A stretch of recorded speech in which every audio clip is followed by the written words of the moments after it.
Kevin Riley unlocked the front door, took off his shoes, and walked down the hall to the kitchen. He had just driven his wife, Carrie, to the airport where she was to board an 8-hour commuter flight to the state capital. It was her 3-day bi-weekly business trip to perform secretarial duties for her boss, Bradley Knox III, or as Kevin always called him, Trey. Every time he used that nickname for her boss's pretentious official name, Carrie reminded him that her boss couldn't stand him. Although he never admitted it to his wife, it was one of the reasons he always found a way to slip that nickname into the conversation. She may have thought Bradley Knox III was a great guy, but Kevin didn't care for him. Something about him seemed fake. He glanced at his watch and saw that it was only 7:30 in the morning, which left him plenty of time to make it to the store by 9 when it opened. He had time for another cup of coffee, and as he poured it, he realized he had time to check his email and maybe surf the internet a bit. He wasn't much of a fan of computers or the internet, but he'd discovered that email was a good way to keep in touch with some of the people he'd gone to trade school with. There were 4 of them, and they had all studied together, learning the intricacies of diesel mechanics. The other 3 took jobs out of town, and he was lucky enough to get a job with one of the big heavy equipment sales and service firms right here in his hometown. In his 30S, Kevin was one of 3 head mechanics and had a crew of 5 under him. Just because he led the group didn't mean he didn't have to pull wrenches with the rest of them. He still got just as dirty as they did, even though he mostly dealt with fuel systems. Kevin liked his job, even though it could mean unexpected overtime and having to work out of town sometimes. At least he didn't have to travel as much as Carrie did. She'd only been working at the law firm of Crosby & Knox for 6 months, getting the job a week after she'd completed the advanced training required to move from a real estate clerkship to a higher-paying legal secretarial position. She and Kevin had met in college when they were each learning their craft. That was over 8 years ago, and they have been married for 6 years now. When they were married, Kevin had just started working in a store, and Carrie was hired as a secretary at a local real estate firm. Working together, the 2 of them were able to put a down payment on the house they now lived in. The opportunity to move into a home of their own came less than 2 years after they started their careers, something they were both proud of. After drinking his coffee, Kevin headed down the hallway to the spare bedroom where their computer stood. He hoped it was still on because he'd noticed Carrie using it for a few minutes after getting dressed and ready. At least he wouldn't have to wait for it to boot up if she left it on. As he entered the room, he watched the picture they had used as a screensaver slowly move across the screen in its haphazard journey across the face of the monitor. "Damn, we don't look bad," he said to the empty house as he watched their picture move in front of him. They were lying side by side on lounge chairs, surrounded by nothing but white sand, with the blue of the Persian Gulf stretching out behind them. Both of them were well-tanned, smiling and wearing the shortest of bathing suits. It was one of many photos taken during their vacation in Cancun 18 months ago. Both were wearing sunglasses, so you couldn't see his gray eyes or Carrie's blue eyes, but you couldn't see much behind them. Carrie's blonde hair was lighter than his sun-bleached light brown hair, and his tan almost matched. When the 2 of them lay in the chairs, you couldn't tell she was 4 inches shorter than he was. He didn't want to use the picture as a screensaver, but Carrie wouldn't let him use one of the pictures that had been taken when they spent the day on the resort's nude beach. She was afraid that her parents or someone else she didn't want to see would somehow enter the room when the picture was on the screen. Having listened to her concerns, he'd left the photos in a secure folder hidden behind a password. Perhaps if he'd had time, he would have gone through that folder quickly before heading to work to pay homage to Carrie's lush 36C. But considering he'd have to spend the next 2 nights alone in their bed, he decided that maybe that wasn't such a good idea. After watching their photo move from the right edge diagonally to the top of the screen, he finally clicked to remove the splash screen. The photo and black background disappeared, and he saw that an email from Carrie's email account at Crosby & Knox had appeared on the screen. He wondered why she'd left it on the screen. After all, she'd told him their corporate system had to be secure for a myriad of legal reasons. She'd always been paranoid, fearing he'd see her messages when she logged into the corporate account from home. After a second's thought, he glanced at the top of the screen, where he saw the familiar hourglass figure looming over the exit command. He realized what had happened. Their malfunctioning high-speed modem had failed again. Every week or so, it stopped communicating with the cable company's equipment, and the only way to get it working again was to power down the modem. Such a crude reset always got it back in working order. He was just reaching for the modem to turn it off when a phrase from the email Carrie had left in her haste that morning appeared on the screen. The phrase underwear caught his attention, and looking at it, he couldn't figure out why it was in an email on her work account. At that moment, he jerked his hand away from the modem and froze, reading the email his wife had received from her boss that morning. It wasn't very long, but the words pierced him like a spear. Carrie, I hope I catch you before you leave. I really want you to bring that black bra I gave you on our last trip, with the teal accents.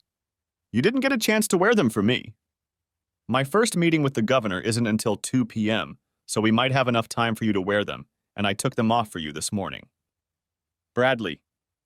He reread the message 3 times, hoping it would somehow clarify its meaning beyond the obvious. All he was left with, however, was the obvious. Carrie was having an affair with Trey, her boss. Kevin hadn't realized it, but if any of the witnesses had seen him sitting at the computer, his description would have been that he was staring at the screen, periodically opening and closing his mouth like a goldfish in a bowl. Finally, Kevin shook his head and staggered to his feet, pushing his chair so hard that it bounced off the wall as he left the room. He knew which black bra Trey was talking about. He'd seen them in Carrie's underwear drawer when she'd packed, and they were still there when she'd closed and buttoned her suitcase. He prayed it was still there now because that could mean the letter was a joke, some kind of sick joke. His hand shook as he opened the drawer, and it was clear that the black bra with the blue-green bows on the clasp was no longer there. He quickly checked all of her drawers, hoping she had simply moved them, but there were none. Realizing that his wife had come back into the room and taken the missing underwear with her, Kevin sat down on the edge of the bed and tried to remember what Carrie had told him about them when she brought them home. Kevin saw them as she was unpacking and took them from her hands with the words, "For me? I mean for you to wear them for me?" He remembers grinning stupidly. Carrie gave him a token smile as she took them from his hands and said, "Not today. I bought them on sale for half price at Victoria's Secret, but they were still expensive." He remembered her putting them in a drawer, and they didn't come to his mind until the morning. They made love that night, as they always did when Carrie returned from her bi-weekly trips. She didn't need underwear, she could always get it done just by being near him. Kevin sat for a few minutes thinking about the letter and the underwear. He finally decided that it couldn't mean what it seemed to mean. There were no signs or signals that he always thought should be present if a wife was cheating on her husband. She was as loving as ever and longed to be with him. He couldn't remember the last time they'd had a serious disagreement, let alone a fight, and their lovemaking had happened more often than during Mexican vacations. There just had to be something he'd missed that would explain this message. He went back to the computer and manipulated the browser's stop button, going from screen to screen so he could get back to a normal cursor. With any luck, her logout command hadn't gone through, and he'd be able to look at her email account and see if there was anything else from the bastard there. Mentally crossing his fingers, he rebooted the modem and waited for the green lights to reappear on it. When they did, he scrutinized her email and the folders displayed on the web page behind it. Scrolling down a message about underwear, he looked closer and saw that the only open folder was Inbox, clicked on it, and found 4 more messages. Opening them one by one, he found that each one had to do with legal matters that meant nothing to him.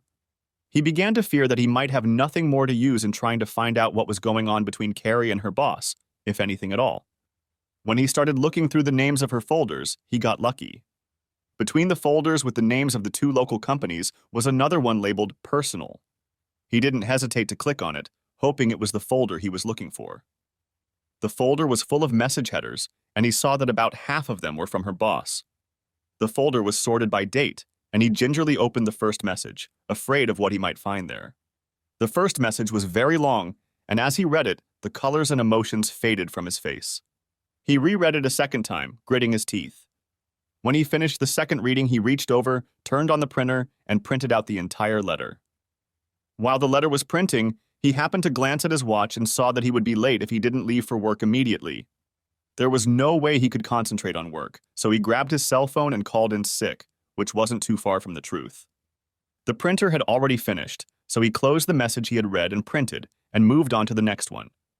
He moved mechanically for the next hour, selecting and reading messages, printing most of them, and then forwarding copies of them to his personal email account. By the time he was done with the messages, his eyes filled with tears, and he realized that his marriage was over. After looking through Carrie's email at Crosby and Knox one last time and finding nothing suitable, he took her off the corporate site and moved to his own email account. He created a separate folder and moved all forwarded messages into it.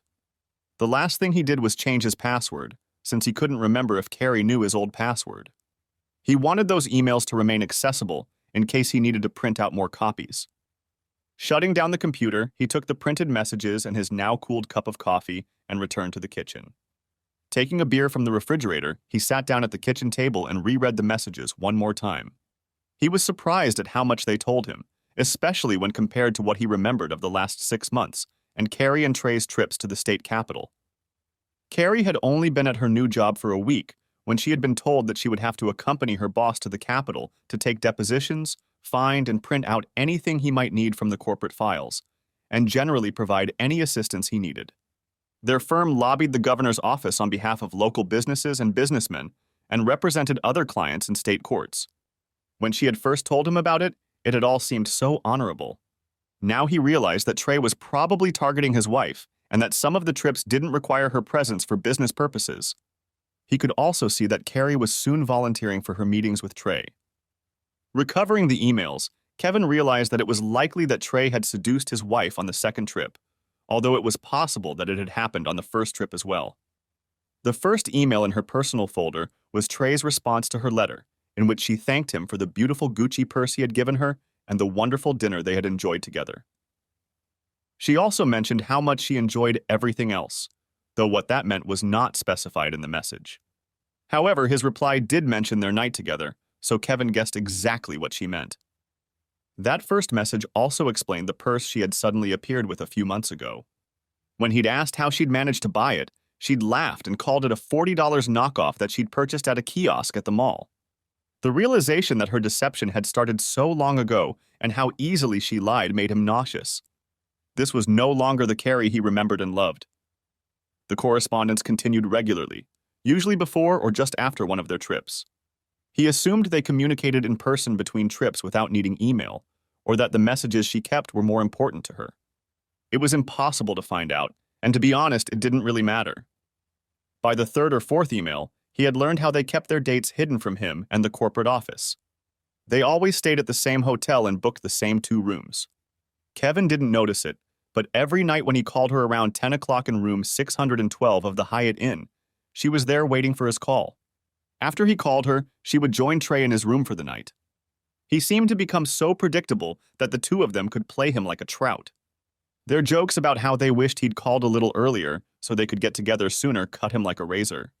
He'd never seen this side of Carrie before, though it matched his impressions of her boss quite well. Another letter explained the expensive diamond earrings Carrie had worn to the Crosby and Knox Christmas party.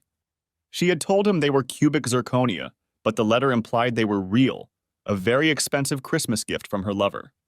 In the folder was again a message from Trey thanking her for the extravagant gift. Kevin thought she'd gone overboard with her thanks, but he wondered how she'd thanked him personally. He couldn't believe that the only time they were together was once every 2 weeks for 2 nights at the Hyatt Inn.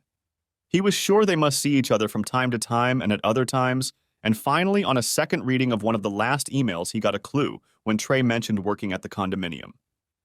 After some concentrated thought, Kevin remembered that Carrie had once told him that her boss lived on the 9th floor of a condominium overlooking the river park.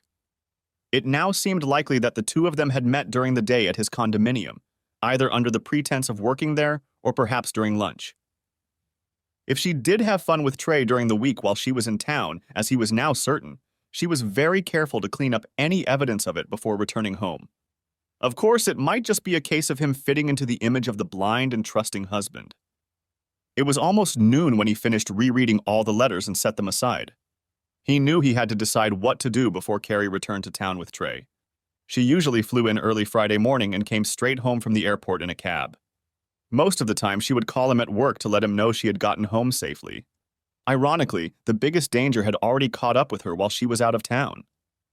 Kevin slowly got up from the kitchen table and grabbed 2 more bottles of beer from the refrigerator before heading into the living room, where he stretched out on the couch with the first of the bottles in his hand.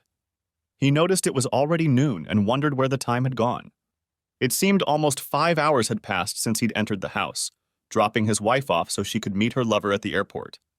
He realized that the two of them must have planned this carefully, because he rarely saw Trey when he escorted Carrie to the airport. A couple times he could be spotted in the departure lounge, but he always completely ignored the two of them. By 6 o'clock that evening, Kevin was barely conscious. He went to the bathroom and then to the kitchen several times during the day, each time bringing 2 more beers into the living room. The last attempt, however, was unsuccessful. There was no more beer in the refrigerator. Pausing for a moment, he looked at the row of empty bottles on the kitchen table and realized that there were 12 of them, the entire contents of the 2-packs he had bought just the day before. They were supposed to last at least a couple weeks, and under normal circumstances they would have. Now, however, after drinking the whole dozen and eating nothing, he was in dire need of sleep. He managed to make it to the bed before he passed out, fully clothed, on top of a blanket. It was 10:15 when the ringing of the phone brought Kevin out of the state his thoughts had taken him into when he passed out. It was a place full of images of Carrie and himself doing things they'd enjoyed since they'd met 8 years ago. As he struggled to get to his feet, a glance at his watch told him that it was probably Carrie calling to find out why he hadn't called her at the Hyatt Inn. Everything he'd learned came over him with renewed vigor, and he decided to wait until she got home to confront her. The answering machine was just starting to pick up the call when he picked up and said, "Hello? Is that you, Carrie?" "Yes, it's me." "Why aren't you calling? You always call at this time? Is something wrong?" He could hear the concern in her voice, and he wondered why. In anger, he almost said he was sorry for not letting her get to Trey's bed on time, but held back and replied, "I'm sorry, Carrie. I fell asleep." A flicker of hope flashed through his mind that the tone of his voice hadn't given away his true feelings, but then he wondered why he should even bother with that. "You've never done this before. What's wrong?" Her voice gave away his displeasure, and he almost decided to answer that he knew, but again he decided against it. Instead, he replied as politely as he could, "I had a couple beers after work and I guess they knocked me out." He decided to go on the offensive and asked, "So how was your day? Were you busy this morning? Hopefully Trey won't be too hard on you." Carrie hesitated for a moment before replying, "No, I wasn't very busy." "Why do you ask that? You almost never ask me about my work here." "No reason, just keeping the conversation going. Things are as good here as could be expected. How are things going for you? Are you doing well?" He decided to throw another question in her direction to see her reaction. She quickly replied, "What do you mean? Of course I'm behaving well. Why are you asking me that?" He noticed the concern in her voice again. He took his time answering, "I'm just kidding. I know you'll never be on your best behavior. I trust you completely, and I know my trust is safe with you." She looked a little embarrassed and replied, "Of course you do. I just wonder why you say that. You've never said anything like that before." "Just forget about it. I didn't mean anything like that." He waited a few seconds before continuing. "I'll probably go to bed. The beer seems to be putting me to sleep." "Okay, Kevin, I'll let you go. Be sure you get a good night's sleep. Love you." There was no way Kevin could repeat those last 2 words to her, so he said, "Okay, I will. Goodbye, Carrie."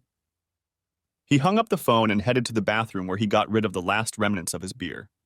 He felt a little better after a few hours of sleep, though he certainly wouldn't be getting behind the wheel. He returned to the kitchen and sat down by the phone, stoically waiting for 15 minutes to pass. After that time had elapsed, he dialed the Hyatt Inn, a number he remembered from the times he'd called there more than once, and asked for the number 612.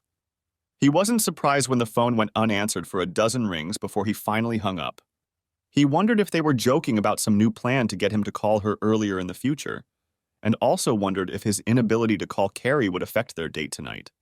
In the end, he decided that he absolutely didn't care, but then he realized that they would probably have fun while he sat here thinking about it.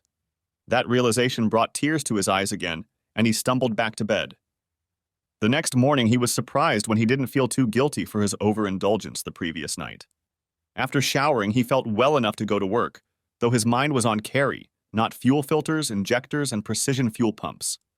He performed his tasks robotically, and more than one of the employees looked at him questioningly when he didn't seem to understand what he was being told. He was very glad when the day was over. All his thoughts about Carrie and the fact that she was cheating on him with her boss solved nothing. On the way home, he bought a couple burgers and fries, not the kind of food he usually ate. He had no appetite, though, so it didn't matter what he ate. He washed them down with 2 bottles of beer out of the 6 he'd grabbed on the way home.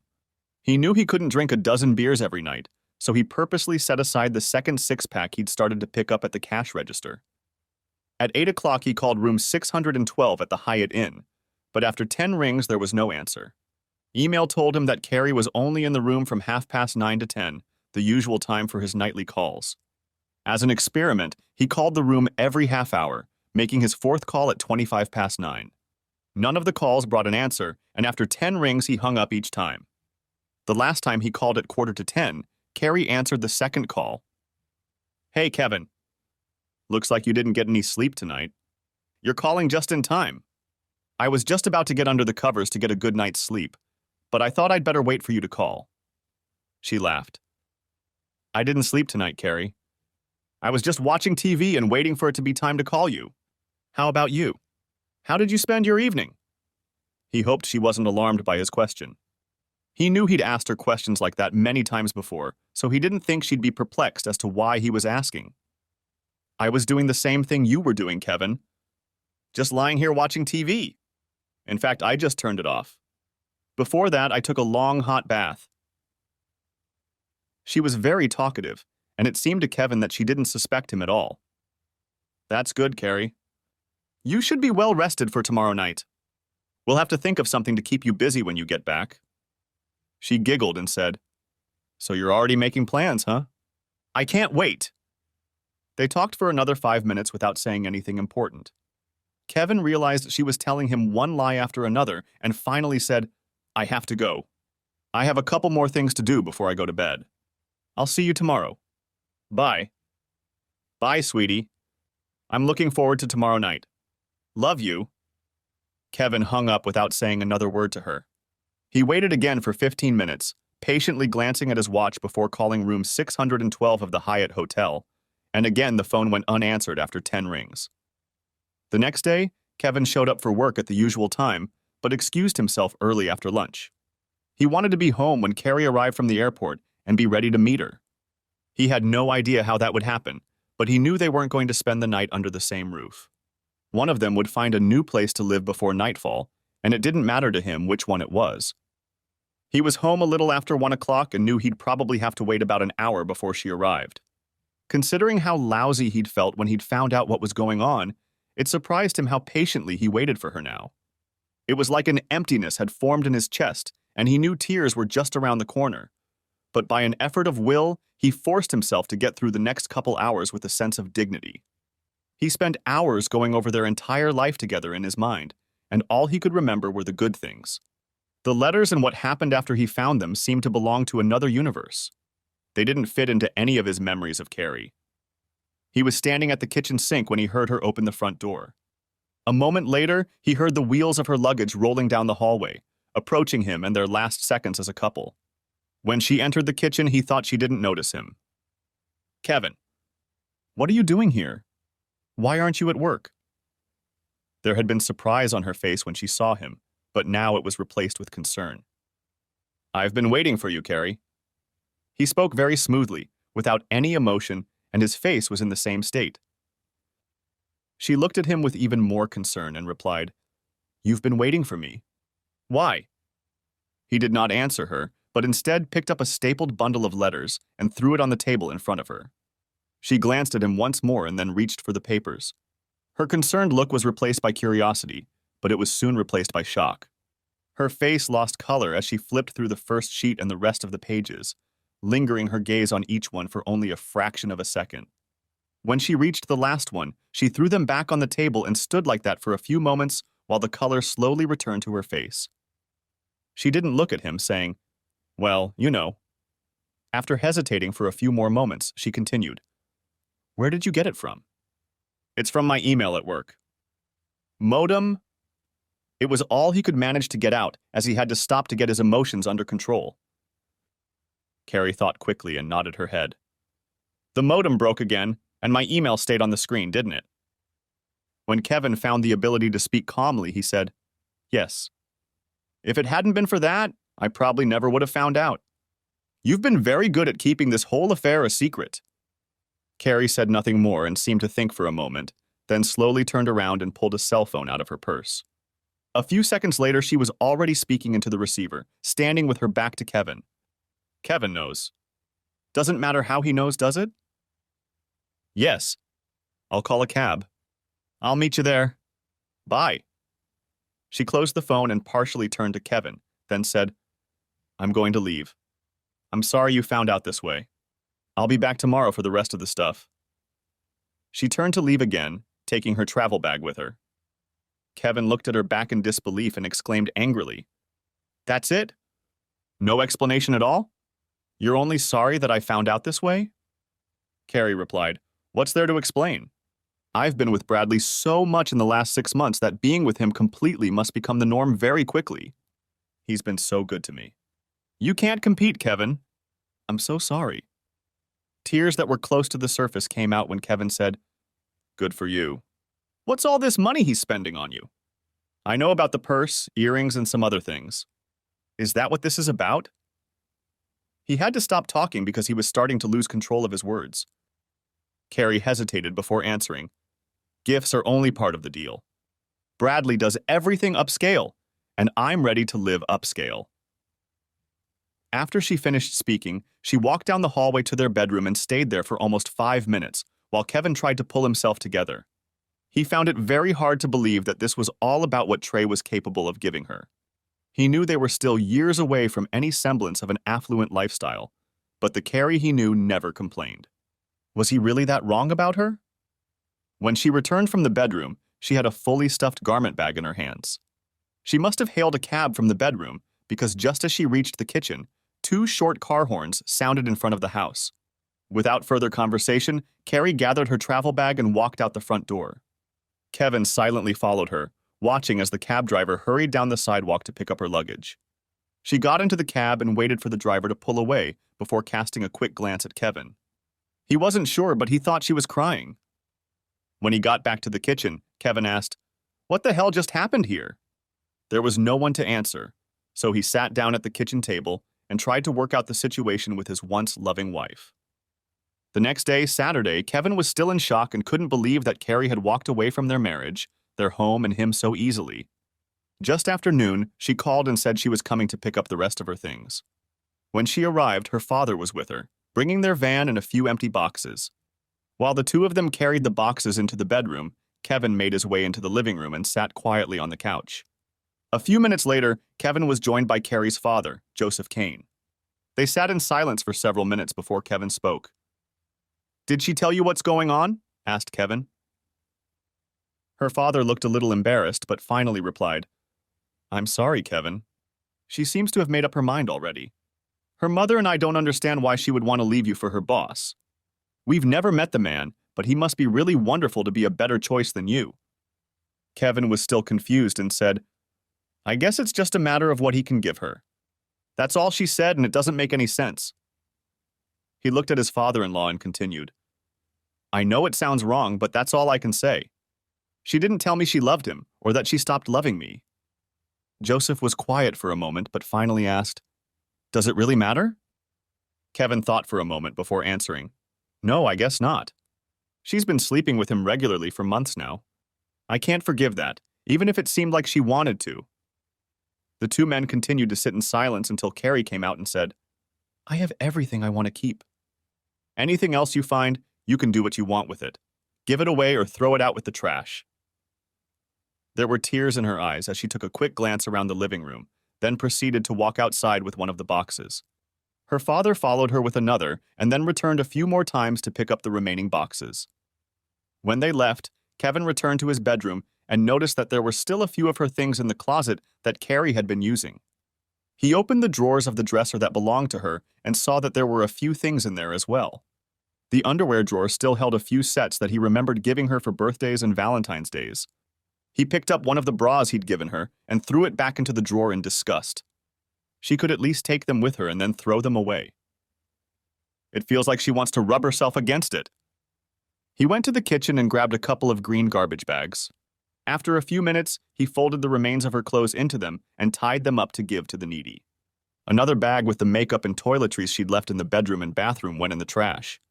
An hour later, there was no sign left in the 2 rooms that Carrie had ever lived in them. He knew he'd probably find other things, but for now he was satisfied that he'd gotten rid of the last obvious traces of her presence. He spent the rest of the day lying on the bed they had once shared and thinking about what he should have done and the various scenarios for revenge. Eventually, he realized that although he was angry, he wasn't a violent or vengeful person, and that he would be better off devoting his energies to simply forgetting about her, as difficult as that might be. The weekend was soon over, though Kevin couldn't remember much about it. He'd grabbed a couple more packs, and now they all lay in the trash can, stripped of their original contents. He knew that drinking himself into oblivion wasn't his style, but it was the only way to get through the weekend. Trying to figure out why Carrie did what she did was driving him crazy, and the only solution was to force himself to stop asking the question. By Monday morning, he felt a little better, coming to terms with the facts of what had happened, whether or not he could explain them. Neither Monday nor Tuesday at work did he care. On Tuesday, he called the Crosby and Knox office to get a forwarding address for Carrie's mail. He wasn't transferred to it when he asked. Instead, the receptionist returned a few minutes later and told him that Carrie would email him whatever he needed. Later that evening, when he checked his email, there was one email from Carrie's work account, containing only the forwarding address she'd used, an address he recognized as the address of the 9th floor apartment where Trey lived. Wednesday started out as a normal workday for Kevin until mid-morning when he was called into his office for a phone call. It was his bank demanding that he do something about a mortgage payment that had just defaulted on his account. After a few minutes of heated discussion with the bank's loan officer, Kevin discovered that both of the bank accounts he and Carrie maintained now had zero balances. A few more questions revealed the fact that a total of almost $20,000 had been transferred out of those accounts on Monday.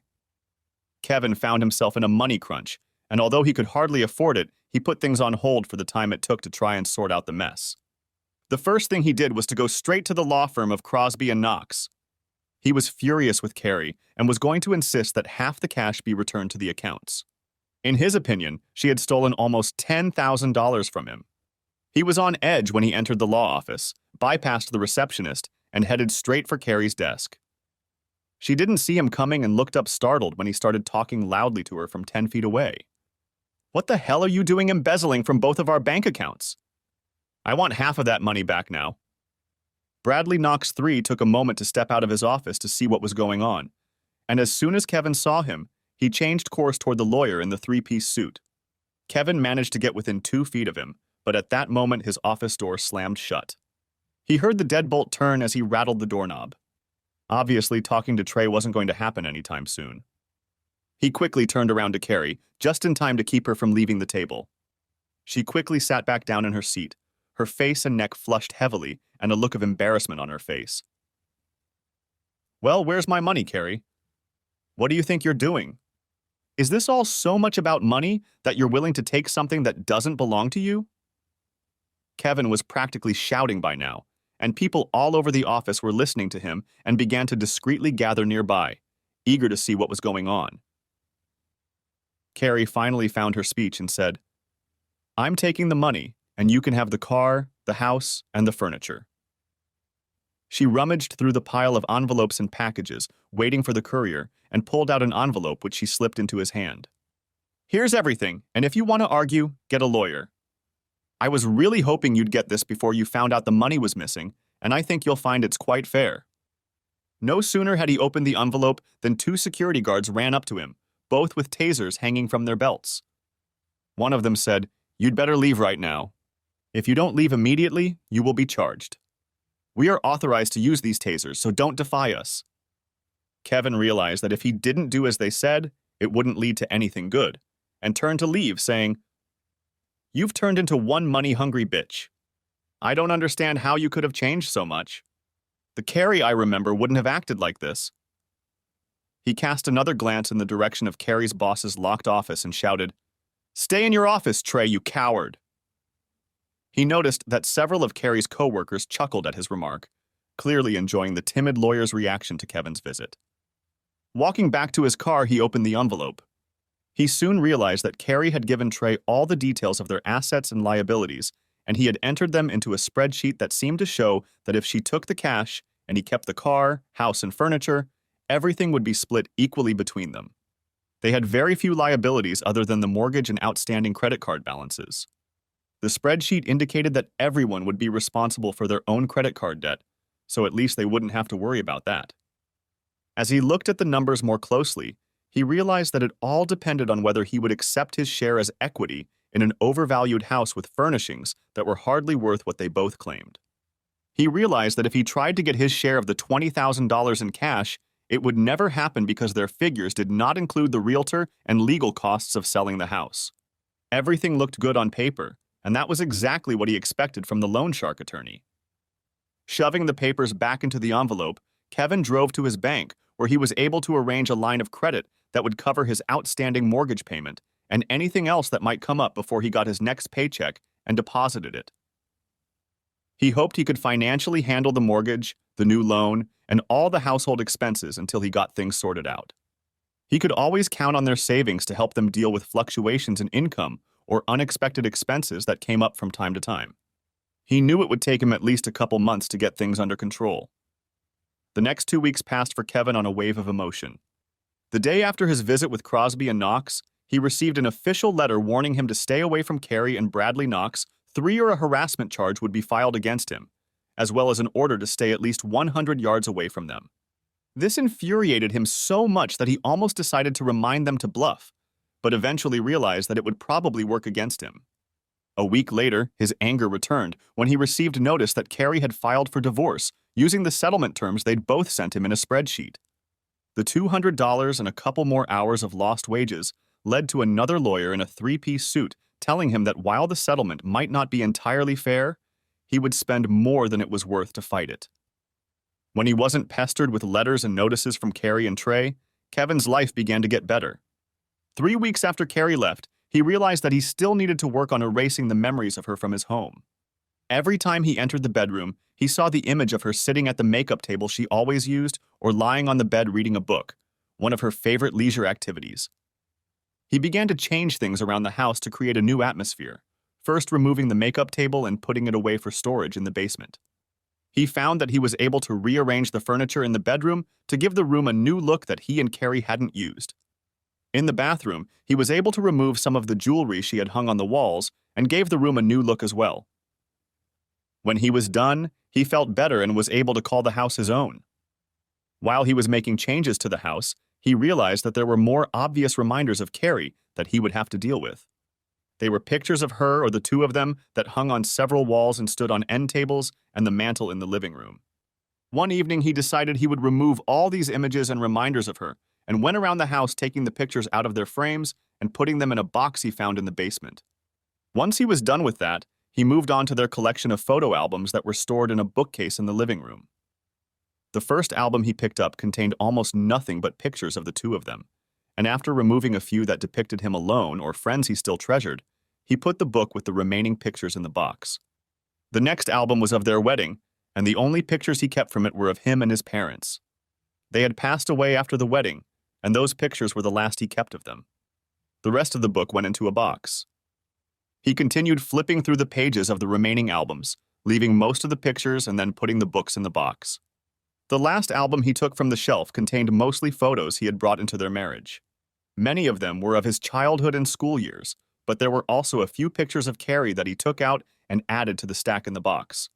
Leafing through a book of memories of his younger years, he came across one that made him stop. It was a picture of him with Carol Reese, his friend from most of his high school years. He wondered what she was doing now and what happened to her after she left for university. They broke up when she left, and he ended up going to trade school, and Carrie went to university. The entire picture book was placed neatly back on the shelf, and the small stack of pictures he had saved from other books was put on top to add to later. For the moment, he thought he had done enough and would return to the photos another day. He had managed to get rid of the last overt reminders of Carrie, although that didn't spare him from thinking about her a lot during the day, and especially at night as he lay in their marital bed. Before going to bed, he pulled out the local phone book and looked through the entries for Reese. Carol wasn't there, which didn't surprise him, but neither was her widowed mother, Mary Ann Reese. He still remembered their address, but it wasn't listed under any of Reese's names. There were only a few entries for the Reeses, and none of them related to his memories of Carol. Having satisfied his curiosity, he set the book aside and no longer thought of the only woman who had ever meant anything to him. About 6 weeks after Carrie's hasty departure from his life, Kevin was disturbed by a knock on the front door, tearing him away from his late-night time-killing TV camera sessions. Night after night he sat and watched shows that had absolutely no meaning to him other than as a means of filling the hours between dinner and bed. When he opened the door, he was surprised to see it was Carrie's brother, Robert Kane. "Hello, Robert." "Come on in. Didn't expect to see you." Kevin stepped back to let Carrie's older brother into the house. Once past Kevin, Robert turned, patted his brother-in-law on the shoulder and said, "What's up, Kevin? I tried to call you, but the message said your number was no longer in service." "Oh yes, I gave up my regular phone service and now only use my cell phone." "I don't see the need for the extra expense." Kevin led the man into the living room where they sat down in separate armchairs. "Can I offer you a beer, Robert?" "Sure, Kevin, I don't mind." Kevin stepped out for a moment and returned with 2 open bottles, handing one to his longtime friend. "I don't think you'll want to have a glass with that." "No, I don't." Both men sipped from their bottles, after which Kevin asked, "So, what brings you here?" "I was wondering if you'd ever be around again after Carrie left." Robert shifted a little uncomfortably in his chair, then said, "As a matter of fact, that's why I'm here. You know she's been my wife's best friend for a long time, and 2 days ago Carrie stopped by to visit her. I told Carrie what I thought about her cheating on you with her boss, and afterward Carrie and Susan retired to the kitchen to talk privately. I went out to the garage because I was too angry with her to stay here. Thanks for the vote of confidence, Robert, but I don't want to come between you and your sister. What's done is done, and I'm trying to move on with my life. Well, she's my little sister, and I know that in time it will come between me and her, but right now I don't really need her. I know my parents aren't thrilled either, but they'll stick by her no matter what." Kevin glanced glumly at his beer and said, "Family first." Robert continued, "Anyway, I left the kitchen door ajar when I went to the garage and overheard their conversation. Although I wasn't interested in talking to her, I decided to hear what Carrie had to say for herself. I went and sat by the kitchen door and just listened." Kevin was obviously interested in what Robert had to say, so he leaned forward and asked, "Did she have anything to say about it? I'm still trying to figure out what she found in this guy besides his money." "I think you hit the sweet spot. I can't quote them word for word, but I can give you the gist of their conversation. When you caught her emailing you, she quickly made the decision to dump you and go to her boss. She realized you would never forgive her, so she chose Plan B." "Wasn't she already committed to him?" Kevin asked, looking a little puzzled. "Apparently not, from what I've heard. She told Susan that while the gifts and lifestyle with Bradley are great, she said you outclass him by a mile in the bedroom. She said she would have broken up with him very soon, maybe even next week if you hadn't caught her." "Would've, could've, should've. It doesn't matter now." Kevin sipped more from his bottle and leaned back in his chair. "She understands that. She knows it's over. I just thought you might be interested to know that she's really regretting all of this right now. That hasn't stopped her from going full speed ahead with the divorce, of course. I got the new papers from the court today. I guess Trey has a friendly judge who is speeding up the process for her. I never heard anything about it from her. But I've heard them both use the expression starter husband. It sounds like they've talked about it before, and when she first started dating him, she thought he'd be a step up for her. The other thing is that Susan obviously knew about all of this from the beginning. I'm so upset with Susan that I hesitate to bring it up with her for fear of what I might say. So she thinks of me as her starting husband. Isn't that wonderful?"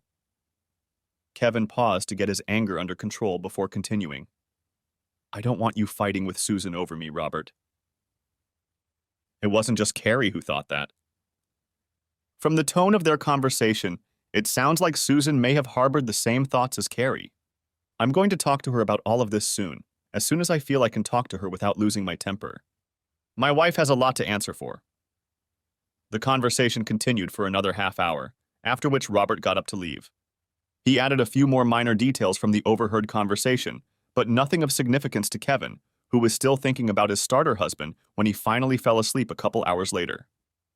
The next day after work, Kevin stopped by one of the larger grocery stores that were on his way home. He decided it was time to start eating healthier, something better than the fast food he had been eating for the past 6 weeks. He had just had time to put the card on the checkout line when the cashier asked, "Aren't you Kevin Riley?" Kevin looked up and immediately recognized her as a former classmate. "Hi, Wendy. I didn't realize you worked here." "It's been a while." They continued their pleasant conversation while Wendy checked his order. After paying, Kevin asked, "Wendy, you were very friendly with Carol Reese. Have you heard anything about what became of her or her mother?" Wendy thought for a moment before answering, "I remember hearing that she had gotten married, but that was years ago. Her mother still lives in the same house, although she remarried a few years ago." "I haven't heard that. Do you know Mrs. Reese's new last name?" Wendy thought a moment longer and replied, "Smith, I think. Perhaps Smitherman or Smithson." Agreeing to meet sometime for coffee, the old friends said their goodbyes. Returning home, Kevin was in a better mood than he had been in a long time. Meeting an old friend had brought back many fond memories, and he was grateful for any opportunity to take his mind off of thoughts of his soon-to-be ex-wife. After cooking himself a healthy dinner, he went for a short jog for the first time in weeks to warm up for what he decided would be his new nightly routine: proper nutrition followed by regular exercise. Shortly after returning from his jog, he decided to look up Carol's mother's phone number and soon found it in the phone book under the name Smithers. Realizing that time was of the essence now, he dialed the number. Soon, Kevin was already on the phone with Marianne Smithers and got straight to the point. "I was hoping to get Carol's address. I thought I might write to her just to say hi. I was just on my way out to see her. Her name is Carol Jansen now, and you don't need to write to her, you can just call her." She gave him the phone number and added that Carol was now a widow. Since she was in a hurry to leave, they said a quick goodbye. After their conversation, Kevin found Carol Jansen in the phone book and noticed that her address was in an area of town known as a disadvantaged, low-income neighborhood. He was quite surprised by this and wondered why Carol would live there. He decided that one day he would be sure to call her. Over the next few days, Kevin changed. His new healthy lifestyle affected his attitude towards life, and he was now much more upbeat at work. He began to imagine that life without Carrie was possible after all. Just as he was beginning to come around, a new letter from Carrie got him thinking. It was a very short letter consisting of just one line that simply said, "I never thought of you as a starter husband." It was obvious that Robert and Susan had discussed what Robert had been pondering when he left Kevin a few days ago. Susan had apparently relayed the information that Robert had overheard the women talking and passed it on to Kevin. That message brought back to Kevin everything he had been trying to forget. After pondering her message for a few minutes, he sent her a reply. "Actions speak louder than words." She never responded to that comment. Almost exactly 3 months after Carrie left their home for Trey, Kevin received the final divorce papers. Trey's apparent ability to get those papers through the system surprised him. Returning from his usual run, he celebrated his status as one of the newly divorced with a single glass of cold beer. After finishing it, he went to his computer and sent Carrie a text. "You got what you wanted." It was the last email between them, and she never responded to it. Later that evening, after rereading and putting the divorce decree away in a folder, Kevin decided it was time to call Carol Jansen and say hi to her. He had thought about calling her several times over the past few weeks since he had been given her number, but wasn't ready to take that step yet. Since he was divorced and she was a widow, he thought that perhaps they could share a dinner or a couple drinks one night to reminisce about old times. With that thought in mind, he dialed her number. When she answered, he had just had time to introduce himself when she said, "Kevin, I'm so glad you called. My mom told me you called, and I was beginning to think you had decided not to call me." The two old friends spent the next hour telling each other about the highlights of their lives after graduation. Kevin learned that Carol had married Frank Jansen in her last year of university. He was in the National Guard and was called up to serve in Iraq. 3 months after his arrival there, she received word that a man on a bicycle had blown himself up at the checkpoint her husband was guarding, killing him and another soldier. This left her a widow with a 4-year-old daughter, Chrissy. The two of them lived on the survivor's pension she received from the Army.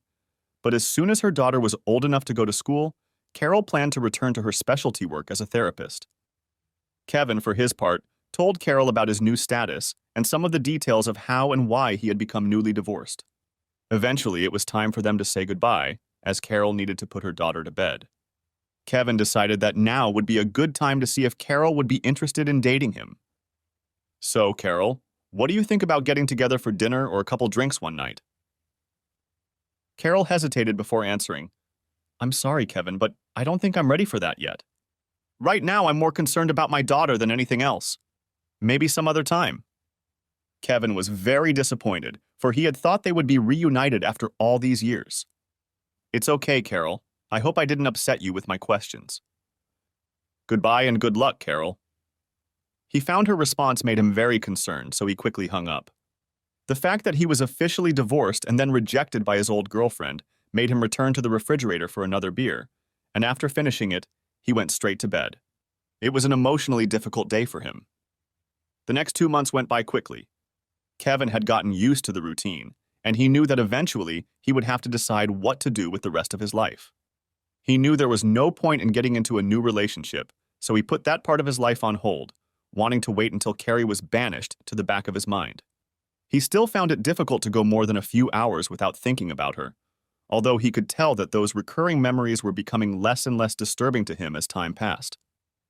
Kevin had given up newspaper delivery months ago when he'd given up his landline phone and premium cable channels in an attempt to cut costs.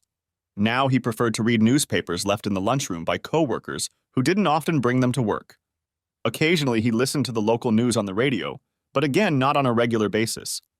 It was in this uninformed state that he went to work that morning. During his morning coffee break, he was having a lively working conversation with another mechanic when one of them threw a newspaper in front of him and said, "You better read this, Kevin." Kevin picked up the paper and read the headline, "One dead, one in critical condition."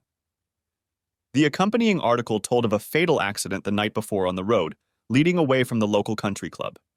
The driver lost control of the car, and it went into a ditch where it rolled over several times. The driver, identified as Bradley Knox III, was ejected from the car. The passenger, Carrie Riley, suffered serious injuries and is now in intensive care at a local hospital. The police report indicated that alcohol may have caused the accident. After rereading the article twice, Kevin threw the paper back to the man who gave it to him and said, "Can't say I'm sorry to see him dead. I hope Carrie pulls through, but other than that, I think I care about her too much to worry." The man looked at him carefully and then said, "Are you sure, Kevin? I know her leaving hit you hard. You were pretty much useless around here for a while," he said, laughing. "Yeah, I'm sure it did. Reading that article proved it to me. Now I have only normal human compassion for her. I have not the slightest desire to rush to her bedside." Reading that article was a turning point for Kevin. He could now admit to himself that he had indeed experienced the memories of Carrie and felt as if a weight had been lifted off his shoulders. As much as he felt sorry for her and her parents, he was happy that he had reached the point where he realized he could move on with his life. Over the next few days, local news outlets confirmed that Bradley Knox III was under the influence of alcohol when he drove off the road. In the same reports, Carrie was still unconscious and in critical condition. Kevin's reaction to this news was to invite one of the secretaries over for dinner, which they both enjoyed. He was very pleased to be enjoying the woman's company again. They made no plans for future dates, but it was enough for Kevin to know that he was completely out of the rut he had been in for so long.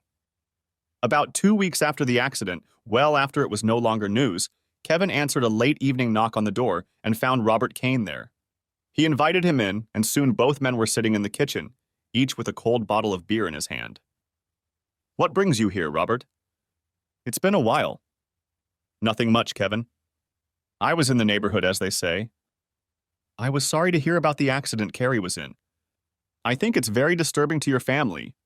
There hasn't been anything in the papers lately. Is she feeling any better?" Robert took a long sip of beer before answering. "Yes, it's been terribly hard on Mom and Dad. She had a pretty serious head injury when she was thrown back while the car was moving. Thank goodness she was wearing her seatbelt.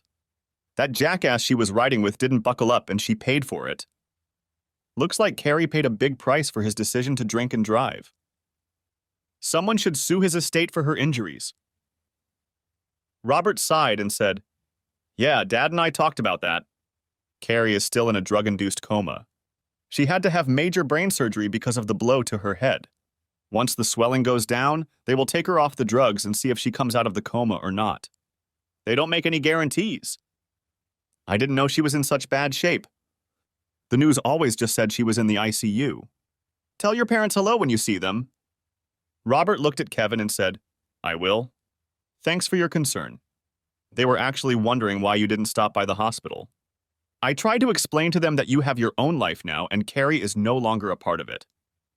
Kevin laughed softly and said, Yeah, I think I've been able to move on with my life now. I went on my first date in years the other day. While I'm sorry she was hurt so badly, I'm not going to let it affect my life. A year ago, I would have lost my mind in this situation, but Carrie has spared me from that. They continued talking about sports and work and didn't return to the subject of Carrie until the very end of Robert's visit. As he was about to walk out the door, he said, "By the way, Kevin, I think Susan and I have gotten over that whole problem I talked to you about last time. She saw the mess Carrie was in before the accident and decided she would be more than happy to be my wife. I guess this is the case where the grass always seems greener." I'm glad to hear that, Robert. It was probably Carrie who confused Susan. Somewhere in the back of her mind, Carrie forgot her obligations to me and our marriage. It could have been much worse. We could have had children. They shook hands and Robert left to return to his home. Another 6 weeks passed quickly for Kevin. He heard nothing more about what had happened to Carrie and assumed her recovery was going well. Kevin was able to become more involved in dating, and throughout this time he went out on an average of once a week. He went out a couple times with Jean, the receptionist from work, and spent a couple nights with her at her apartment. Neither of them expected their relationship to go too far, but they both enjoyed their time together. The nights in her bed had helped him get rid of his last doubts about getting back into the dating pool. It was a Thursday evening, and Kevin had just returned from his evening run when he heard the doorbell of his house ring. Opening the door, he was very surprised to see his former father-in-law on the doorstep. "Come in, Joseph. To what do I owe this unexpected visit?" The elderly man stopped on the threshold and said, "I can't come in right now, as I am on my way to the hospital. I would like to ask you to come into the hospital and see Carrie with her mother and me. She just arrived this week, finally. We were hoping you could meet us there tomorrow afternoon at 2 o'clock. Kevin looked at him curiously and replied, "I guess I can. But what's the big deal? Why do you need me to visit her? Our marriage has been over for a long time." Joseph breathed a sigh of relief and said, "We'd just like you to meet us there if you can. We'll talk things over then. Right now I'm in a big hurry. I'll see you tomorrow." The older man quickly turned around and hurried back to his car, leaving Kevin standing at his own front door in bewilderment. The next day, Kevin rearranged his schedule so that he could have a late lunch and then start the weekend early by making the agreed-upon trip to the hospital. That's what happened. He left the store at 1 p.m. and instead of stopping for lunch, snacked on fruit from his bag as he drove. He arrived at the hospital early, but decided to go up to Carrie's room anyway. Maybe he could get it done even faster than planned. It was already 2:30 when he stepped off the elevator on Carrie's floor. He'd been given the room number at the front desk on the first floor, and he saw right away that it was directly across from the nurse's station. He hadn't noticed it affecting him before, but now it was obvious that he was actually a little nervous. He hadn't seen Carrie since his angry visit to her office on Crosby and Knox and hadn't even exchanged emails with her in months. He was sure this could be a strain on him. Taking a deep breath, he quietly stepped through the open door of her private room and froze, staring intently at the scene before him. Carrie was clearly asleep. Her shoulder-length blonde hair was now only 2 inches long, obviously shaved off weeks ago for surgery. At least one scar was visible on the right side of her head, not yet completely hidden by the growing hair. To her right was an infusion pump leading to an 4 in her right arm. To her left was a rack on which stood the heart monitoring equipment. The screen displayed a continuous heart rate monitor, along with numbers showing her pulse rate, blood pressure, and oxygen percentage. A bundle of wires ran from the machine to sensors attached to her body. To avoid waking her up, Kevin decided to wait for his parents to arrive. He was actually delighted to see her again. She was as beautiful as ever. Her face and neck bore no marks of the accident, nor did her hands and arms. Only the scar on her head testified to the terrible accident she had been involved in. For a moment, he had the urge to walk over and take her hand, but it quickly passed when he remembered the contents of the letters he had found so long ago. His jaw clenched, and he reaffirmed his intention to wait. He had been watching her for about 2 minutes when her eyes slowly opened and focused on him. As if a switch had been turned on, her face suddenly lit up and she said, "Kevin, you're here. Where have you been? I've missed you so much these past 3 days. No one could tell me where you were." Kevin was completely taken aback by her reaction and questions and replied, "Where do you think I've been?" "I've been home and at work." Carrie reacted to that answer with a confused look and asked, "Why weren't you here when I woke up?" Why would you go to work or stay home when I was here? His confusion was even worse than hers, and he was a little angry at her questions. He quickly replied, "Why would you wait here for me? We are divorced. You left me for your lover. Why the hell should I visit you? I'm only here because your parents wanted me to come." Her reaction completely surprised and amazed Kevin, as she immediately shrieked and tried to move toward him. She was obviously extremely agitated and spoke, "No, no, no. What are you saying?" She began waving her arms around, trying to free herself from the restraining equipment and tubing. After a few seconds, she ripped the 4 out of her right arm. The alarm on the infusion pump sounded a steady beep and was soon joined by the loud and shrill beeping of the heart monitoring equipment when Carrie managed to pull hard enough on the cables to disconnect them from the machine. A few seconds after the alarm sounded, 2 nurses came running in from a neighboring room. The first of them looked at Kevin and asked him, "What did you do to her?" She then rushed past him to Carrie, grabbed her by her twitching arms, and forced her back onto the bed. She paid no attention when Kevin answered her question. "I didn't do anything. I was here at the door the whole time." Carrie mumbled something incoherently, trying to break free from the nurse's strong arms. The second nurse quickly assessed the situation and said, "I'll get the restraints and call the doctor for permission to sedate her." She turned and hurriedly left the room. Kevin walked slowly out of the hospital room, finally turning around and shaking his head as he headed for the elevator. "I think she's crazy," he said to no one in particular. As he reached the elevator, the doors opened and Carrie's parents stepped out in front of Kevin. Before they could say a word to him, screams and yelling came from Carrie's room, and their attention was caught by a nurse rushing into the room with staples and a hypodermic syringe in hand. "What happened?" Carrie's mother looked at Kevin fearfully and continued, "You didn't talk to her, did you?" When he answered in the affirmative, she said, "Good God, no!" And the 2 of them rushed past him into her room. Kevin was completely confused by the strange situation unfolding in front of him, and after watching and listening to what was happening for a few seconds, he reached out and pressed the elevator down button. As he entered the elevator and the doors began to close in front of him, he saw Carrie's father leave the room, obviously looking for him. Kevin managed to raise his hand in a farewell greeting before the doors closed completely. Satisfied that he was able to start the weekend even earlier than he expected, Kevin drove straight home after leaving the hospital. On the way, he reviewed the strange scenes that had taken place before his eyes in Carrie's room. None of it made any sense to him, and he decided to forget about it. He tried to fulfill Joseph Kane's request, but Carrie's reaction to his visit quickly put an end to his efforts. He was sure she was left with psychological problems from the accident that he could happily leave to her parents and doctors. Let them deal with it, he decided. After he showered and changed his clothes, what he had been thinking about from time to time over the past few weeks came back to him. He decided to call Carol Jansen one last time, hoping that she might reconsider her refusal to join him for dinner. If she refused again, he decided that he would call Jean at the office and invite her over for the evening.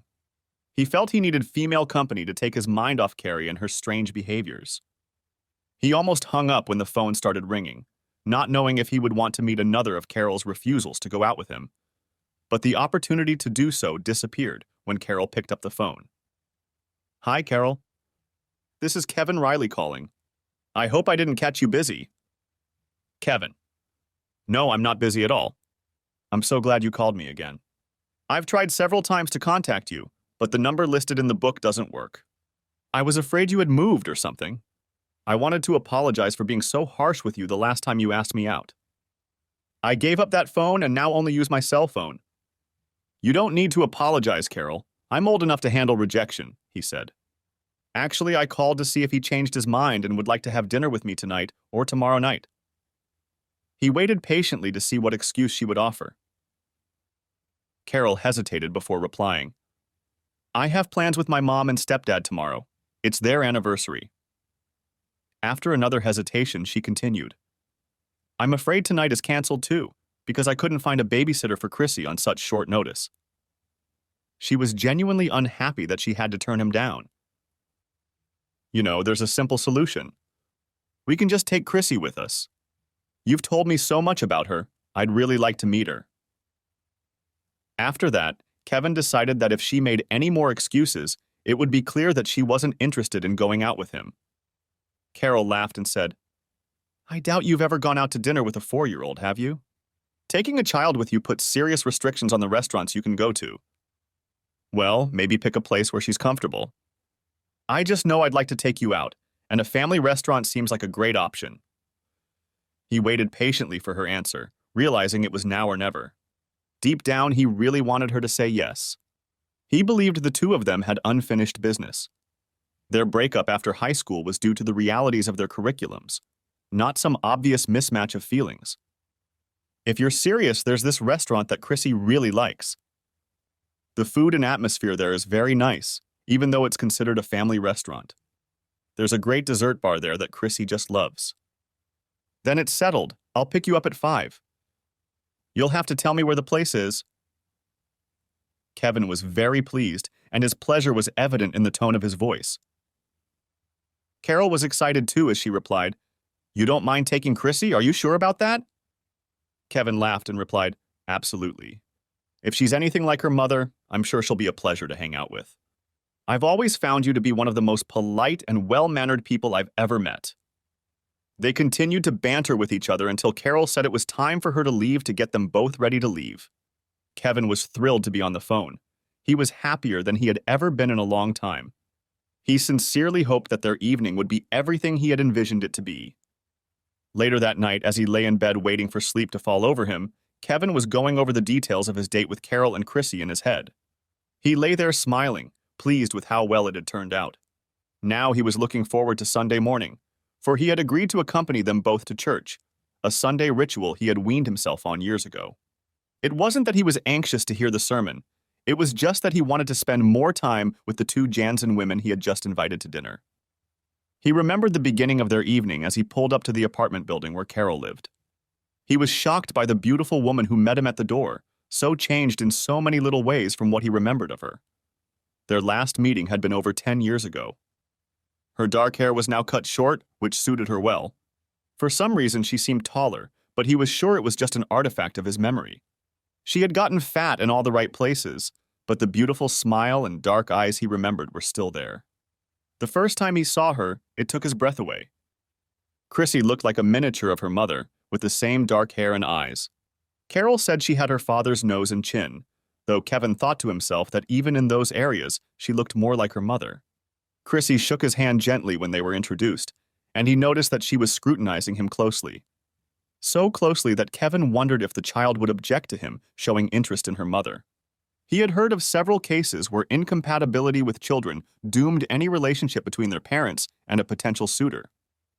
His fears were quickly dispelled when Chrissy agreed to hold his hand as they walked from Carol's car to the restaurant. They used her car so they wouldn't have to swap the car seat for their own, and he drove while Carol got her bearings and Chrissy gave comments from her seat in the back. By the time they reached their destination, Kevin had grown quite fond of the skittish girl. Their dinner together went very well and they managed to find plenty of topics to talk about. Chrissy often interjected into the conversation, usually asking, "What's empty?" Where "empty" meant a word either of them had used that she didn't quite understand. Kevin found this habit of hers quite amusing, while Carol seemed slightly embarrassed by the frequent interruptions. When the main course was finished, Kevin managed to get Chrissy to go with him to the dessert counter, where the two of them selected and prepared the desserts they each wanted. Carol asked for soft-serve ice cream with chocolate sauce, and Kevin managed to get Chrissy up to prepare her mother's order. Kevin's choice was simple: a slice of apple pie with ice cream, and again Chrissy did the job while he cheered her on. Her own dessert choice took the longest, as she couldn't decide which of the 3 toppings to put on the ice cream, and Kevin made her a friend for life when he suggested she get all 3. The trip to Carol's was a continuation of the good times they had enjoyed at the restaurant. Kevin walked them to the door of Carol's apartment, but all his thoughts of hugging her or kissing her goodbye were dispelled when Chrissy took her mother's hand and pulled her until she agreed to take the girl to her room, bathe her, and read her a book before bedtime. It was past noon on Sunday when Carol stopped in front of Kevin's house to drop him off after church and the brunch they had at IHOP. Chrissy was busy talking about animals, and Kevin didn't notice that there were people waiting for him to return until Carol said, "I think someone is standing at your front door." Kevin looked around and said, "Those are my former in-laws. I wonder what they want. I guess I'd better go see." Chrissy quickly got his attention back by saying, "Don't forget to take me to the zoo." She seemed worried that his unexpected company would somehow interfere with their plans for the afternoon. "I won't forget, Chrissy. You'll come back for me after you change, and I'll take you to the zoo. I promise." He smiled at the girl and her mother before getting out of the car. He stood and waved goodbye to them as they drove away, and then turned to his guests and asked, "What brings you here on such a beautiful Sunday afternoon?" Carrie's mother, Nancy, was the first to speak. "We need to talk to you. It's very important." You could tell by the look on her face that she was upset. "Sure. I'm leaving around 2 o'clock, but we can come into the house and have a cup of coffee and talk if you'd like." They went into the house and joined Kevin in the kitchen, where he started making coffee, and they sat down at the table, and Nancy Kane started talking. "Carrie is in a terrible state, Kevin. Ever since you came to see us, she has had to be sedated constantly. As soon as the medication wears off and she comes to her senses, she becomes hysterical. What is the cause and what does it have to do with me? When we asked you to meet with us on Friday, we wanted you to meet with her neurologist first. We wanted him to explain to you the condition she is in. I'm sorry, I didn't know. But what difference does it make? I've hardly told her anything anyway." Nancy whimpered, and her husband took her hand before she continued. "The problem is that you told her about her affair and the divorce. We wanted to try to avoid that until she got stronger." Kevin was puzzled and quickly asked, "Why wouldn't I mention her affair and divorce? Surely she didn't expect me to forget about it now that Trey is dead. She won't get me back by default just because he's no longer in the world." Kevin was starting to get a little upset at that assumption. Joseph picked up the conversation. Carrie had a severe head injury and almost died. Part of her temporal lobe was physically damaged, and the swelling may have affected other areas. Her doctor explained to us that she was suffering from retrograde amnesia. Amnesia? How can that be? She recognized me immediately. I assume she recognized the two of you as well. It's not that she's lost all her memory. The problem is that she's lost almost everything from the last year and a half or so, as well as scattered memories of earlier periods. When she went to the hospital, the doctors ran a lot of tests, and she was found to have large gaps in her memories of the recent past. She thinks you two just recently returned from Cancun.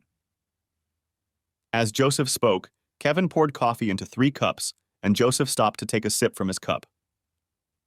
They think that in time she'll be able to recall a lot more of the missing pieces of her memory, but they don't know when or how much will come back to her. It's like she's the main character in the movie The Bourne Identity.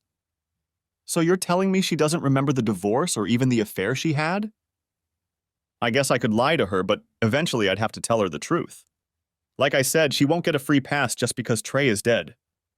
Joseph couldn't wait to continue, so he said, "We don't have to tell her lies. If we do, she may form memories that aren't really true."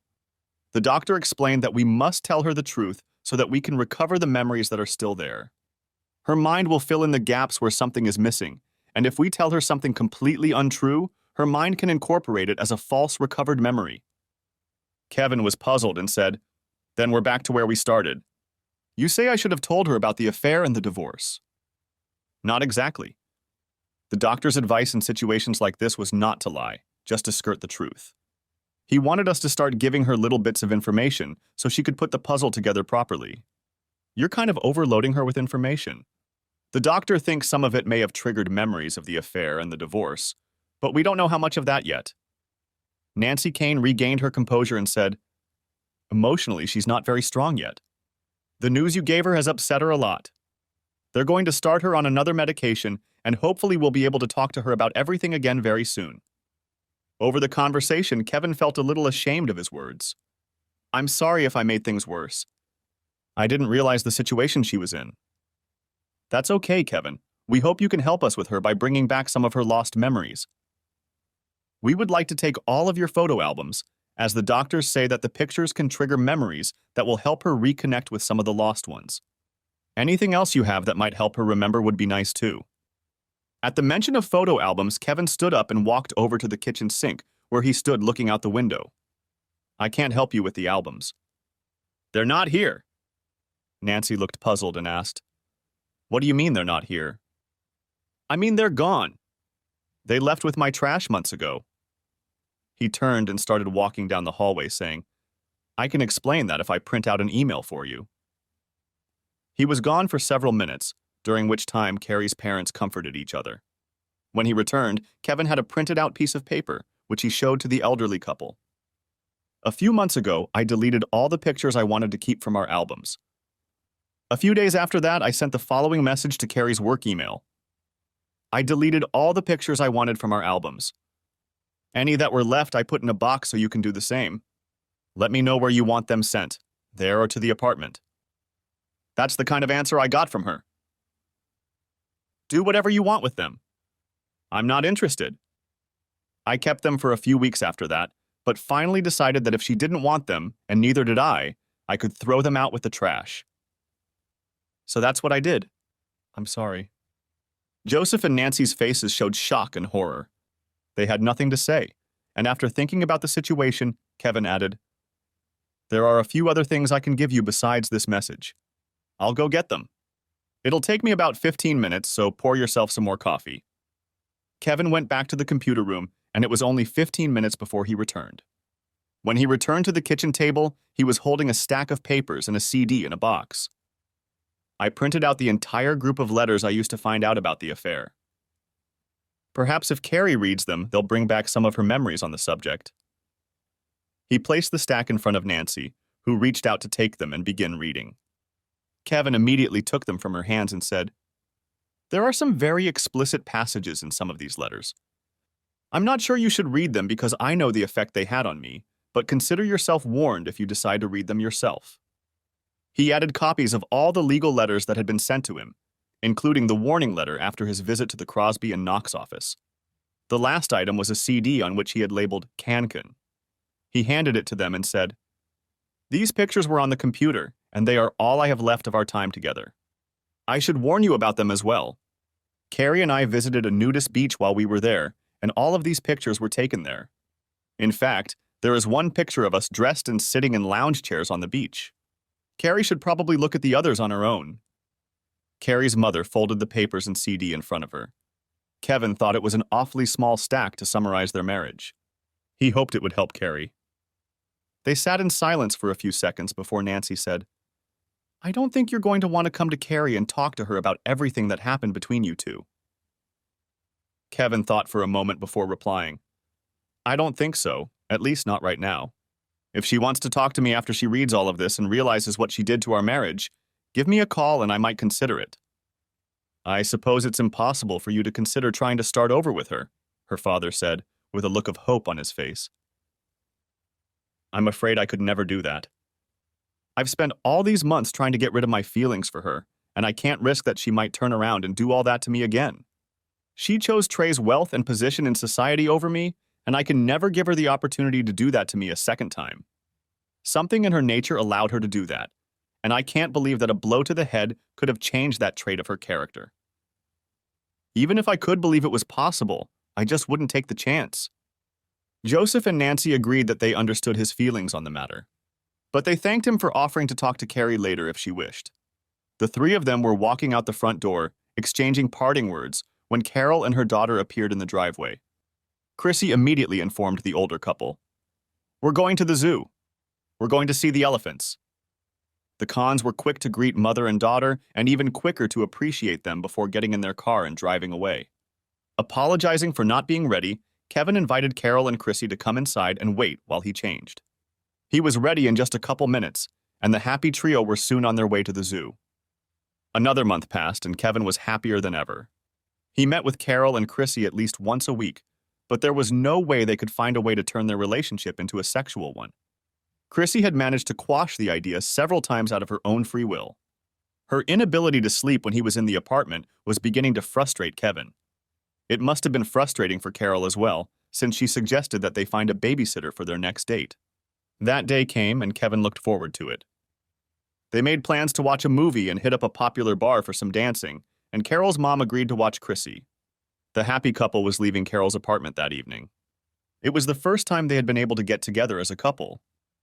The movie and dance went very well, and at midnight Kevin suggested they stop by his house for a cup of coffee since they were nearby.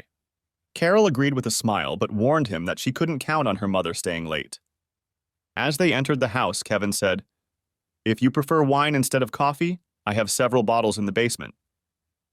When Carol agreed that was a good idea, he quickly pulled out a bottle for them to try. They had already been sipping wine and dancing to his large CD collection for half an hour when Kevin led her back to the living room couch. After a couple of the sweetest kisses, he pulled out of her embrace and picked up his cell phone. "What are you doing?" Carol asked with a smile on her face. "I'm starting to like this already." Kevin pressed a finger to her lips and said, "Give me a minute. I want to talk to your babysitter." Carol was shocked and tried to grab the phone, saying, "Don't bother my mother." "Why are you calling her?" She was alternately embarrassed and laughing as she tried unsuccessfully to reach his cell phone. The call was quickly answered, and Carol stopped struggling for the phone when she heard Kevin say, "This is Kevin calling." "Everything is fine, but I'd like to ask you something, Mrs. Smithers." "Okay, Marianne. I was wondering if you were anxious to get home. I was hoping Carol could stay a little later." "I understand." "Good. That sounds wonderful." More time passed without speaking, almost a full minute before Kevin said, "I really like the way you think, Marianne." "Yes, I will tell her exactly what you told me. But she won't have to wash the sheets. I'll do that."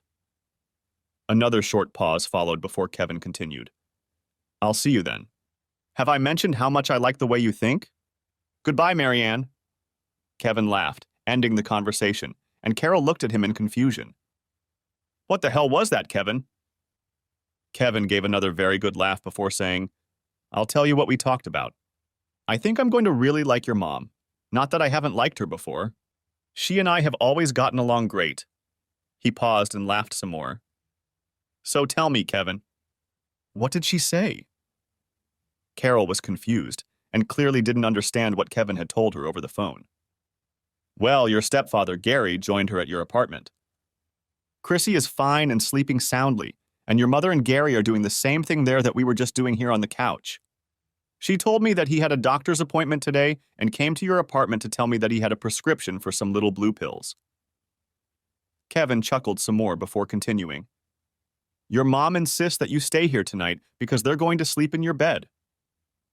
"Well, she didn't quite put it that way. She said they don't have pajamas, so we'll have to sleep like this." A look of absolute shock appeared on Carol's face. My mom would never say anything like that. "What are you trying to pull on me?" Kevin laughed again and then said, "I forgot to mention that they were enjoying the bottle of wine you had in your closet, and I think Gary got your mom a little tipsy. She said she thinks we're good together, and you need to get over Frank. She wants you to stay here with me, and since you don't have your pajamas with you, she hopes there will be stains on the sheets in the morning. She said to tell you to be sure to change them when you get up, but I told her I'd be happy to take care of that." He stopped talking and smiled, leaning over to kiss Carol. She was very red, and when she broke the kiss, she said, "I find it hard to believe she could say that, my own mother." She looked into Kevin's eyes, trying to answer the question of what she saw there. Within minutes, they were already at it. He smiled at her and said, "Don't let me forget to change the linens in the morning. I'm sure your mom will ask when we're meeting them for breakfast." "For breakfast? What does that mean?" "Your mom wants us to meet them at IHOP for breakfast at 11 a.m. I think it'll be more of a brunch. We can skip church for a week, I guess.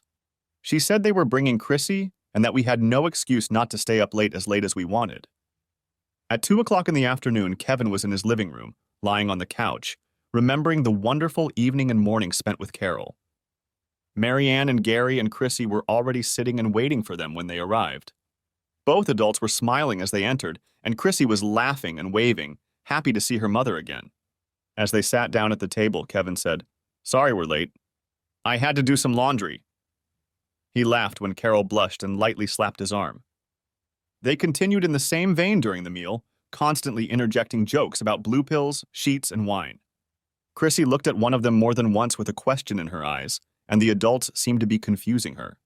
Later, as they said their goodbyes in the restaurant parking lot, Kevin kissed Carol and Chrissy and then hugged Marianne tightly.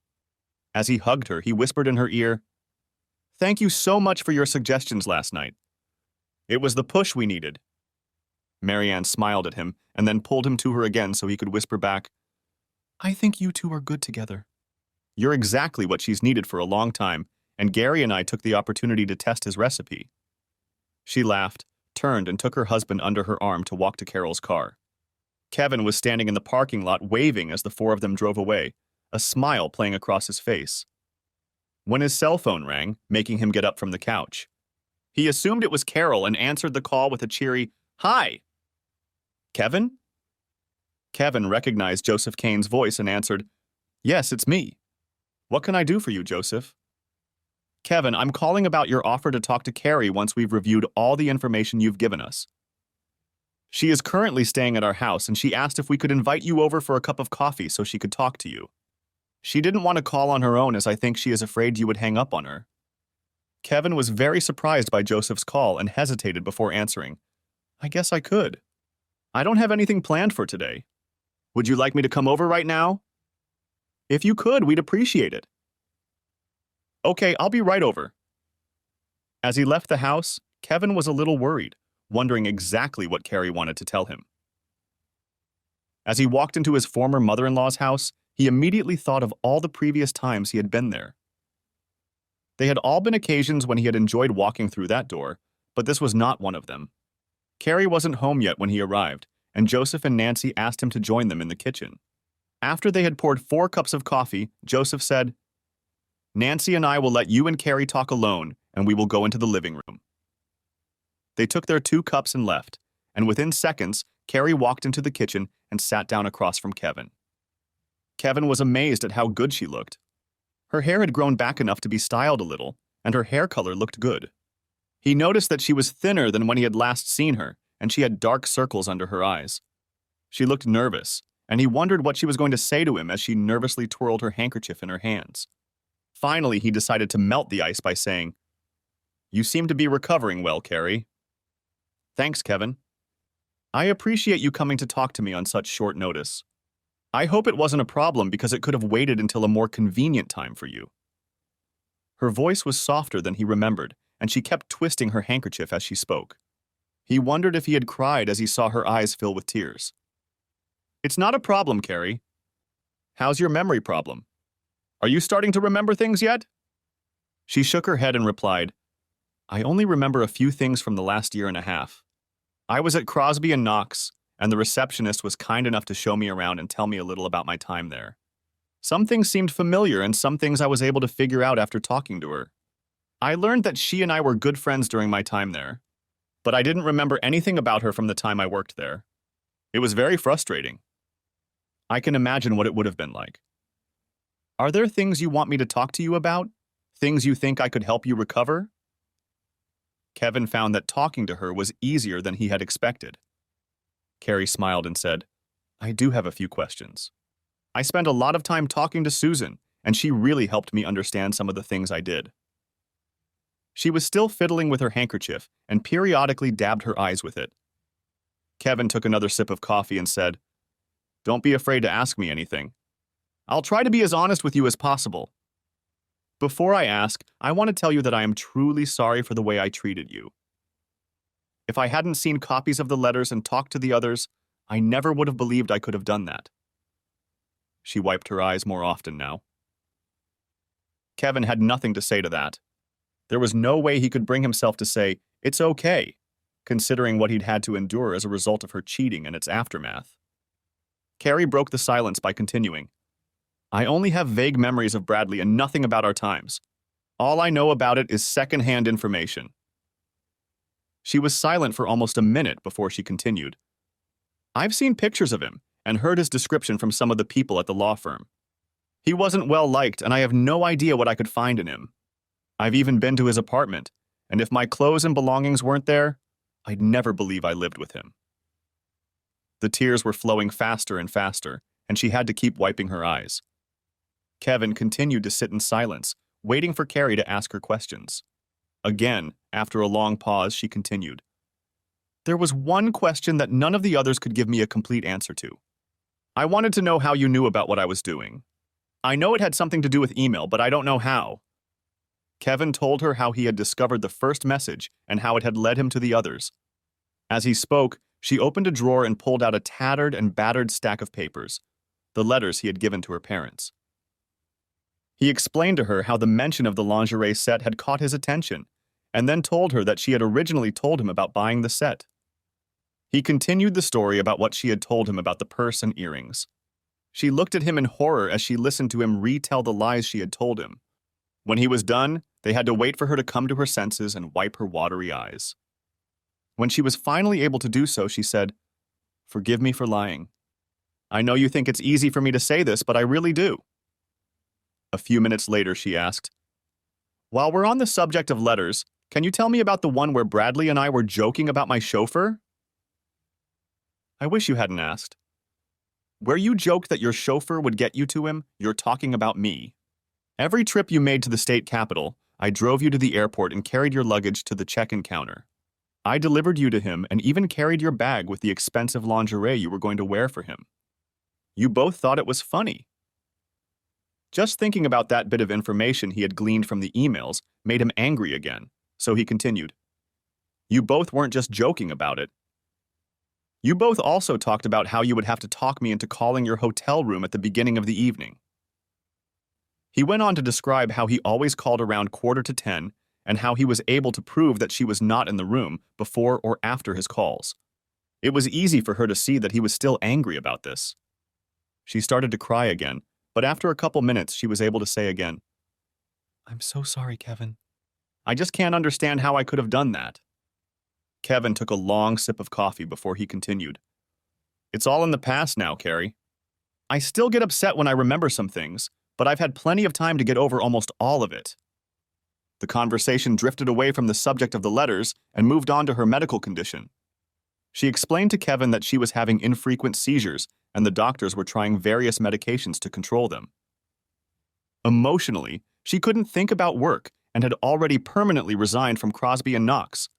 Her parents were consulting with an attorney, and she expected them to start a lawsuit against the insurance company and Bradley's estate for the injuries she sustained in the accident. After about 15 minutes of small talk, Kevin announced that it was time for him to leave. "Before you go, Kevin, I wanted to ask you if you think we could go on a date.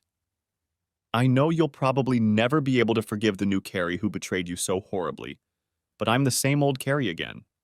I don't remember cheating on you or anything like that. Maybe if we went out to dinner or some other date, you could fall in love with the old Carrie again someday." She said all of this quickly, wanting to get it all out before he could say anything to stop her. Kevin thought about what to say before answering, "I'm sorry, Carrie. There is no old or new Carrie in my mind. There is only one Carrie, the one I fell in love with, and then lost to Trey. It took me a long time to get over her, but I'm happy with where I've come to.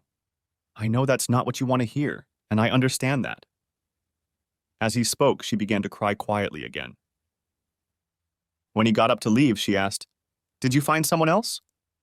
He hesitated again before answering, not knowing how his words would affect her. "I think so, Carrie. I think so. Is that the dark-haired woman with the little girl?" A look of surprise appeared on Kevin's face when he said, "Yes, that's her. How did you know?" "My parents saw her when they were in the house. They told me about her." Carrie was still wiping her eyes as she said this. Finally, she said, "You deserve someone who will treat you better than me." After she finished speaking, she turned and ran out of the room. Kevin left the room and was gone long before Carrie's parents realized that he and Carrie were no longer in the kitchen. A month later, on a sunny Saturday afternoon in April, Gary and Kevin used a rented truck to move Carol and Chrissy from their apartment to Kevin's house. Things were going so well between them that they decided to find out that they were meant to be together. Chrissy was excited to have a yard to play in her own big room. Kevin's computer had been moved to a corner of the living room, and the room it was in was now freshly painted and decorated for a little girl. There was a large box in the garage with a child's playset and swing set waiting to be assembled. The three of them began to attend church regularly every Sunday, and soon Kevin noticed that Carrie's parents didn't attend the same church very often. He didn't give it much thought when, 4 months after Carol moved in with him, the minister announced that they were getting married this coming Saturday and that anyone from the congregation was welcome to attend the wedding. They decided that a small, informal wedding was what they needed and chose their church rather than City Hall for the ceremony. Chrissy was thrilled that she would be her mother's only flower maid and that she would soon have a new father. Kevin was quick to let her know that Frank Jansen would always be her father, but that he would be happy to be her father. He and Carol agreed that Chrissy would keep her father's last name even if they made a legal adoption. Kevin insisted that the sacrifice Frank had made would not result in him losing his only child, and Kevin and Carol spent an hour on the phone with Frank's parents, explaining their upcoming wedding and their plans to keep Chrissy in the Jansons' lives. The conversation ended with a promise to visit Chrissy's paternal grandparents for a week for the rest of the summer. Kevin couldn't wait to meet them, and they decided that this trip could be their honeymoon. Their simple wedding ceremony went off without a hitch, and friends and family gathered at the church. It was obvious to some that Carol was pregnant, and Chrissy made sure that everyone in the church knew that she was having twin brothers. It was hard to tell what Chrissy was more excited about, the impending arrival of two brothers or the fact that Kevin was now her father. A week later, when Kevin was changing the exhaust system before a trip to visit the Jansons, he ran into his former brother-in-law, Robert Kane. He was surprised to learn that Robert and Susan had accompanied Carrie to the wedding the previous week. They had only stayed until the end of the service, as Carrie had found it much more difficult to be there than she had expected. Kevin, for his part, had a hard time understanding how Carrie could have come to his wedding. Why did she want to be there? I know how upset she was when I told her about my affair with Carol. Seeing us get married must have kept her busy. Robert replied, Now she's trying to get over you as you are over her. She thought that watching you get married would make it easier for her to move on with her life. It bothered her a lot, but she said she was glad she went. The men continued to make small talk until Robert said, I almost forgot to tell you. Carrie's claim against Bradley Knox's insurance company has been settled. Since it doesn't look like she'll ever be able to work again, she managed to get almost $2 million. Part of the deal was that she would get his apartment, so that's where she lives now.